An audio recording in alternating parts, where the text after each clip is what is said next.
ഓം ശ്രീ വിഘ്നേശ്വരായ നമഃ. നമസ്കാരം. ജ്യോതിഷ പ്രോഗ്രാമിലേക്ക് സ്വാഗതം. കർക്കിടക വാവിനെ കുറിച്ചാണ് ഇന്നത്തെ ഈ പ്രോഗ്രാം. വളരെയധികം മാന്യ പ്രേക്ഷകർ ഇങ്ങോട്ടേക്ക് ഫോൺ ചെയ്ത് ചോദിക്കുന്നുണ്ട്, ശനിയാഴ്ചയാണോ ഞായറാഴ്ചയാണോ ബലിതർപ്പണം നടത്തേണ്ടത്? പല ക്ഷേത്രങ്ങളിലും ശനിയാഴ്ചയാണ്, അതുകൊണ്ട് ശനിയാഴ്ച നടത്തണോ, ഇന്ന് ആയിട്ട് നടത്തുവാൻ കഴിഞ്ഞില്ല, അപ്പോൾ ഞായറാഴ്ച നടത്താമോ എന്നൊക്കെ ചോദിക്കുന്നുണ്ട്. അതുകൊണ്ടാണ് ധൃതി പിടിച്ച് ഈ പ്രോഗ്രാം അവതരിപ്പിക്കുന്നത്. ഇനി ഒരു അവസരത്തിൽ വാവ് ബലിയെക്കുറിച്ച് വളരെ വിശദമായിട്ടുള്ള ഒരു പ്രോഗ്രാം അവതരിപ്പിക്കുന്നതാണ്. വാവ് ബലിയുടെ സാങ്കത്യം, അതുകൊണ്ടുള്ള പ്രയോജനങ്ങൾ, ജ്യോതിഷപരമായിട്ടുള്ള അതിൻ്റെ ഇമ്പോർട്ടൻസ്, സാംസ്കാരികമായിട്ടുള്ള അതിൻ്റെ പ്രാധാന്യം, ഇതിനെക്കുറിച്ചൊക്കെ വിശദമായിട്ട് ഒരു പ്രോഗ്രാം വരുന്നുണ്ട്. ഇപ്പോൾ ഇന്ന് തൽക്കാലം വാവ് ബലി ഞായറാഴ്ച നടത്താവുന്നതാണ്. ആചാര്യന്മാർ പറയുന്നത് വാവ് നടക്കുമ്പോൾ, വാവുള്ളപ്പോഴാണ് വാവ് ബലി നടത്തേണ്ടത്.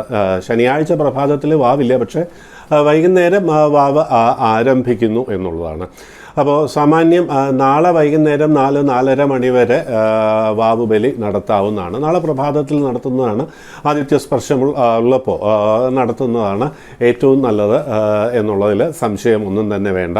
അതുകൊണ്ട് വ്യക്തമായി പറയുന്നു, നാളെ ഞായറാഴ്ച വാവുബലി നടത്താവുന്നതാണ്. അതുകൊണ്ട് പൂർണ്ണ ഫലം ലഭിക്കും എന്നുള്ളതിൽ സംശയം വേണ്ട.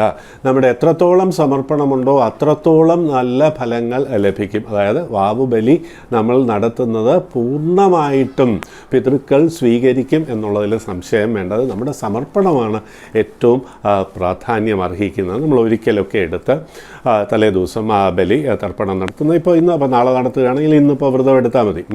വ്രതം എടുത്തിട്ട് നാളെ ബലിതർപ്പണം നടത്തുക എന്നുള്ളതാണ്.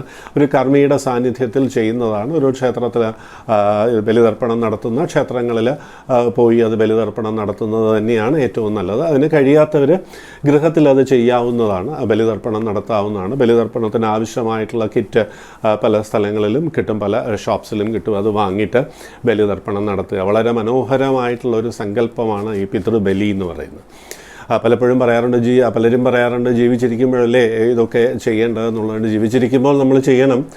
അവരുടെ സ്വർഗാരോഹണത്തിന് ശേഷം നമ്മുടെ കൂടെ ഉണ്ടായിരുന്ന, നമുക്ക് വേണ്ടി എല്ലാം നൽകിയ അച്ഛൻ്റെയും അമ്മയുടെയും അല്ലെങ്കിൽ മുത്തശ്ശൻ്റെയും മുത്തശ്ശിയുടെയും ആത്മാവിന് വേണ്ടിയിട്ട് നമ്മൾ പ്രാർത്ഥിക്കുന്ന ഒരു ദിവസമാണ്. അവർ നമുക്ക് വേണ്ടി ചെയ്ത കാര്യങ്ങൾ ഓർമ്മിക്കുന്ന ഒരു ദിവസമാണ്. വരും തലമുറയ്ക്ക് നമ്മൾ റോൾ മോഡലാകണം, അവരെ ഓർക്കുക എന്നുള്ളൊരു സങ്കല്പമുണ്ടെങ്കിൽ തന്നെ അത് പുതിയ തലമുറയ്ക്ക് ഒരു അനുഭവമായിരിക്കും എന്നുള്ളതിൽ സംശയമൊന്നും തന്നെ വേണ്ട. വാവ് ബലിയുടെ ആ സ്ട്രക്ചർ തന്നെ നമ്മളൊന്ന് നോക്കിക്കഴിഞ്ഞാൽ, ആ രീതി നമ്മളൊന്ന് നോക്കിയാൽ എത്ര മനോഹരമാണെന്ന് നമുക്ക് മനസ്സിലാവും. നമ്മൾ പിതൃക്കളെ നമ്മൾ ആദരിക്കുന്ന അവസരത്തിൽ നമ്മൾ ആദ്യം നിലത്ത് വെള്ളമൊക്കെ ഒഴിച്ചിട്ട് ജലം കൊണ്ട് അതൊക്കെ ശുദ്ധീകരിക്കുന്നു. അതിന് പുറത്തൊരു പീഠം വയ്ക്കുന്നു, അല്ലേ? പീഠം വെച്ചിട്ട് ജലാഭിഷേകം, ജലം കൊണ്ട് ശുദ്ധി വരുത്തുന്നു ആ പീഠത്തിന്. എന്നിട്ട് നമ്മൾ സങ്കല്പിക്കുന്നു, ദേവതാസ്ഥാനത്തെ സങ്കല്പിക്കുന്നു, മനസ്സുകൊണ്ട് പിതൃക്കളെ ഇങ്ങനെ ഓർക്കുന്നു. അതായത് പിതാവിൻ്റെ പിതൃവിനെയും മാതാവിൻ്റെ പിതൃവിനെയും മുത്തശ്ശൻ്റെ പിതൃവിനെയും മുത്തശ്ശിയുടെ പിതൃവിനെയും കുടുംബവശാലുള്ള സകല പിതൃക്കളെയും അജ്ഞാത പിതൃക്കളെയും ബലി തൂകി തൃപ്തിപ്പെടുത്തുവാനായി ഞാൻ ശ്രമിക്കുന്നു, ആഗ്രഹിക്കുന്നു. ഇതാണ് അതിൻ്റെ ഒരു സങ്കല്പം എന്ന് പറയുന്നത്. അപ്പോൾ നമ്മൾ പറയാറുണ്ട് മൂർധാവിൽ നിന്നും പീഠത്തിലേക്ക് ആവാഹിച്ചിരുത്തുന്നു എന്നുള്ളതാണ്. അപ്പോൾ മൂർധാവിൽ നിന്ന് നമ്മുടെ അമ്മ അല്ലെങ്കിൽ അച്ഛൻ അല്ലെങ്കിൽ മുത്തശ്ശൻ അല്ലെങ്കിൽ മുത്തശ്ശി അവരെ രൂപസങ്കല്പം ഇങ്ങനെ നടത്തിയിട്ട് മൂർധാവിൽ നിന്നും പീഠത്തിലേക്ക് ഇങ്ങനെ ആവാഹിച്ചിരുത്തി നമ്മൾ വന്ദിക്കുന്നു. എന്നിട്ട് നമ്മൾ എന്താ ചെയ്യുക, ഒരു കൊച്ചുകുട്ടിയുടെ അവസ്ഥ ആലോചിച്ച് നോക്കിയ അമ്മ എന്താ ചെയ്യുന്ന, ജലം ഇങ്ങനെ ശിരസിൽ ഇങ്ങനെ ഒഴിക്കുന്നു. ജലാഭിഷേകം സമർപ്പയാമി.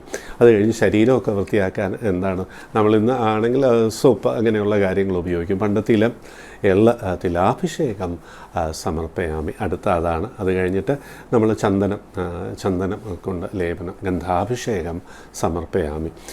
അത് പൂക്കളൊക്കെ കൊണ്ട് ചിലപ്പോൾ പെൺകുട്ടികളാണെങ്കിൽ മുടിയൊക്കെ അലങ്കരിക്കും അല്ലേ. അത് കഴിഞ്ഞിട്ട് നമ്മൾ ഭക്ഷണം അന്നം കൊടുക്കുക എന്നുള്ളതാണ്. കുഞ്ഞിന് അന്നം കൊടുക്കുക. അപ്പോൾ അന്നം കൊടുക്കുന്നതിന് മുമ്പ് അമ്മ എന്താ ചെയ്യുന്നത്, ഇതിന് എരിവുണ്ടോ ചൂടുണ്ടോ എന്നൊക്കെ നോക്കുക അല്ലെങ്കിൽ മൂക്കിലിങ്ങനെ ഒന്ന് ഘ്രാണഭക്ഷണം സമർപ്പയാമി. അപ്പോൾ ഘ്രാണഭക്ഷണം ഇങ്ങനെ വിളക്കിൻ്റെ അങ്ങോട്ടേക്ക് നമ്മൾ ഇടാറുണ്ട്, വിളക്കിൻ്റെ അപ്പുറത്തേക്ക് നമ്മൾ ഇങ്ങനെ ഇടാറുണ്ട്. അത് അമ്മയുടെ ഒരു സങ്കല്പമാണ് നമ്മൾ കുഞ്ഞിന് കൊടുക്കുമ്പോൾ. അതുപോലെയാണ് നമ്മൾ പിതൃക്കളോട് ചെയ്യുന്നത്. അതും കഴിഞ്ഞ് ജലാഭിഷേകം, ശരീരം ഒക്കെ ഒന്ന് വൃത്തിയാക്കുന്നു. ചോറൊക്കെ ഉണ്ടാവും, അന്നമൊക്കെ ഉണ്ടാവും, അതൊക്കെ ഒന്ന് വൃത്തിയാക്കുന്നു. അതിനുശേഷം നമ്മൾ എന്താ ചെയ്യുന്ന, വസ്ത്രാലങ്കാരം സമർപ്പയാമി. കുഞ്ഞിന് വസ്ത്രമൊക്കെ ധരിപ്പിച്ചു കൊടുക്കുന്നു. പിതൃക്കളെ നമ്മൾ ആ രീതിയിലാണ്, പിതൃക്കൾ നമുക്ക് എന്തൊക്കെ ചെയ്തു തന്നോ, ഒരു കുഞ്ഞായിരുന്നപ്പോൾ നമുക്ക് എന്തൊക്കെ ചെയ്തു തന്നോ കുളിപ്പിക്കുന്നു. അത് കഴിഞ്ഞതിന് ശേഷം വൃത്തിയാക്കാനായിട്ട് അല്ലേ തിലം, സോപ്പ് ഉപയോഗിക്കുന്നു, അല്ലെങ്കിൽ എള്ള് ഉപയോഗിക്കുന്നു. അത് കഴിഞ്ഞിട്ട് ഗന്ധം, ചന്ദന ലേപനം, അന്നൊക്കെ ചന്ദന ലേപനമാണ്. അപ്പോൾ അതിനുശേഷം ഭക്ഷണം തരുന്നു.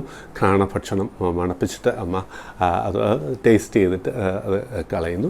എന്നിട്ട് ആ ഭക്ഷണം കുഴപ്പമൊന്നും ഇല്ല ഈ ഭക്ഷണത്തിന് എന്ന് മനസ്സിലാക്കിയതിന് ശേഷം കുഞ്ഞിന് കൊടുക്കുന്നു. ഇതേ സങ്കല്പം, ആ ഒരു സ്ട്രക്ചറാണ് ബലിതർപ്പണത്തിന് ഉള്ളത് എന്നുള്ള കാര്യം നമ്മൾ പ്രത്യേകം ഓർക്കുക. ഈ സങ്കല്പത്തോടുകൂടി ബലിതർപ്പണം നടത്തിക്കോളും. പിതൃക്കൾ ആ ബലിതർപ്പണം പൂർണ്ണമായിട്ട് സ്വീകരിക്കും. അപ്പോൾ അതിനൊരു സ്ട്രക്ചർ നമ്മൾ മന്ത്രം ഉണ്ട്, മന്ത്രമുണ്ട്. ആ മന്ത്രം ജപിക്കാവുന്നതാണ്, കുറച്ച് വലുതാണ്, അത് പിന്നെ ഒരു അവസരത്തിലാകാം. എന്നാലും നമ്മൾ തുടക്കക്കാർക്ക് ഇത്രയും ചെയ്താൽ മതിയാവുന്നതാണ്. ആദ്യം ഗണപതിയെ വന്ദിക്കുക. ഓം ശ്രീ ഗണേശായ നമഃ. ഓം ശ്രീ മഹാദേവായ നമഃ. ഓം ശ്രീ പാർവതീദേവിയേ നമഃ. ഓം ശ്രീ മുരുഹായ നമഃ. അവരോട് അനുവാദം ചോദിച്ചുകൊണ്ട്, പരദേവതയോട് നമ്മൾ അനുവാദം ചോദിച്ചുകൊണ്ട്, നമ്മുടെ ഉപാസനാമൂർത്തിയോട് നമ്മൾ അനുവാദം ചോദിച്ചുകൊണ്ട്, ഓം ശ്രീ ബ്രഹ്മദേവായ നമഃ. ഓം ശ്രീ നാരായണായ നമഃ.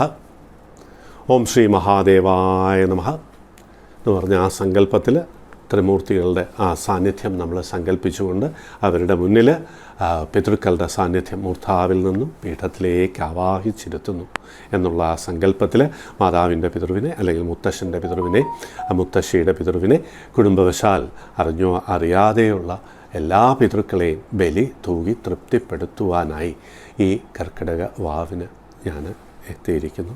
ബലിതർപ്പണം സ്വീകരിച്ചാലും എന്ന് നമ്മൾ അപേക്ഷിക്കുന്നു.